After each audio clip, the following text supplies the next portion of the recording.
கலைஞர் நேயர்களே வணக்கம். நான் உங்கள் தலையம்பாபு.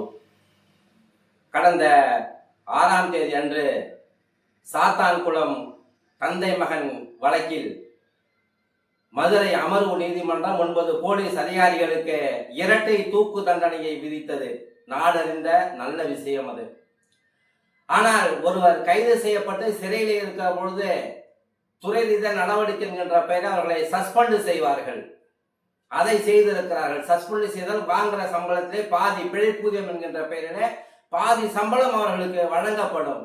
ஆனால் வழக்கு முடிந்து இரட்டை தூக்கு என்ற தண்டனை அறிவிக்கப்பட்ட பின்பு பென்னிஸ் ஜெயராஜ் வழக்கில் தூக்கு தண்டனை விதித்து இன்றைக்கு சிறையிலே இருக்கக்கூடிய அந்த 9 கைதிகளுக்கும் அந்த 9 போலீஸ் அதிகாரிகளையும் இன்றைக்கும் டிஸ்மிஸ் செய்யாமல் தமிழக அரசு காலம் தாழ்த்துவது ஏன் என்று தெரியவில்லை. இன்றைக்கும் அவர்கள் பிழைப்பூதியம் என்கின்ற பெயரில் அரை சம்பளத்தை வாங்குவது எந்த விதத்திலே நியாயம் என்று தெரியவில்லை. எனவே தமிழக அரசும் தமிழக காவல்துறையும் பென்னிஸ் ஜெயராஜ் படுகொலை வழக்கில் சட்டத்தின் ஆட்சியை நிலைநாட்ட வேண்டும் என்று கேட்டுக்கொள்கிறோம். நன்றி, வணக்கம்.